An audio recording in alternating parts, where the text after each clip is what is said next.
طبعا اول خطوه في الجينوت، في فيشيال الجينوت، السكراب اللي يسوونه. طبعا لازم تعرفون عدل ان اللي هو فيشيال الجينوت مو فيشيال تنظيف ونظاره ومع السلامه وخلاص انتهى الموضوع. هو من اقوى انواع الفيشيال العلاجيه الطبيه. يعني شو ما كان عندك عيب او خلل في بشرتك، عندك بقع، تصبغات، عندك تجاعيد، عندك ترهل في العضلات او خدودك طايحه، عندك اثار حبوب، شو ما كان عندك، الجينوت يعالج شو نوع مشكلة بشرتك. يعني بهذا الجهاز، شوفوا جهاز الجينوت يحدد نوع الخلل اللي في بشرتك، وعلى هذا الأساس يستخدمون لك أي آلة.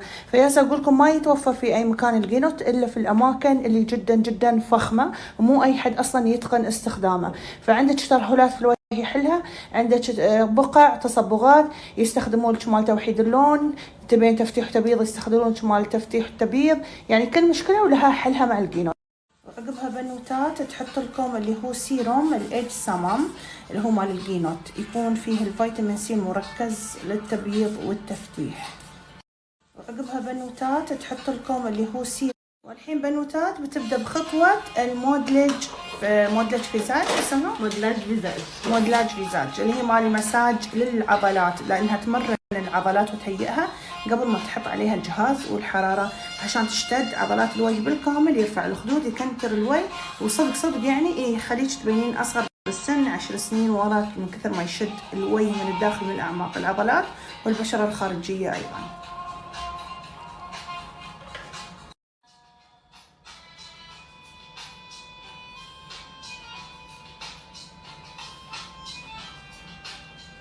الستونز بنات تكون حارة عشان تبدأ تسخن عضلات الوجه من الداخل للطبقات العميقة بحركات وتكنيك معين لشد الوجه.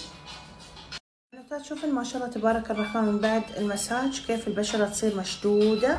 شوفوا الخدود كيف مشدودة، البشرة سوفت، تجنن تسوي فرش للوجه. طبعا الحين اللي تبغي انه يستخدمون هالجهاز يكون في اكسترا تشارج، يعني راح تزيد شيء بسيط على الباكج اللي مال 350 اذا بتدخلين الاجهزه. الجهاز انا وايد احبه، انصحكم فيه وراح اسويه، لان الجهاز شو يسوي بنات؟ يعني يمرن العضلات من الداخل، يشدها. نفس الجيم، الحين انت اذا رحتي الجيم وتمرنتي في الجيم ولعبتي رياضه عضلات جسمك تشتد، واذا ما رحتي تترهل تطيح. نفس الشيء عضلات الوجه، اذا سويتي لها بهذا الجهاز بالحراره والراديو فريكونسي يرفع الخدود، يرفع العضلات، يشدها من الداخل. لكن اذا اهملتي وما سويتي ما استخدمتي الجهاز عضلات الوجه شيء طبيعي بتطيح وتترهل.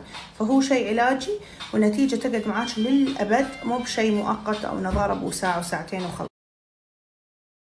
خلصت الجينوت فيشيال. شوفوا تبارك الرحمن كيف يرجع البشرة، عشان كذا اعشقه. شوفوا ما شاء الله النضارة، اللمعة، كيف تكون مشدودة، كيف تكون فريش. طبعا في ناس ممكن يتحرون انه شي يعني مدهنة، ترى هني لا في دهن، لا في زيت، لا في كريم، لا في سيروم، لا في شيء. هاي لمعتها شي من كثر ما الجينوت يعني يشتغل على اعماق الطبقات من الداخل. رهيب بنات. تشوفون كيف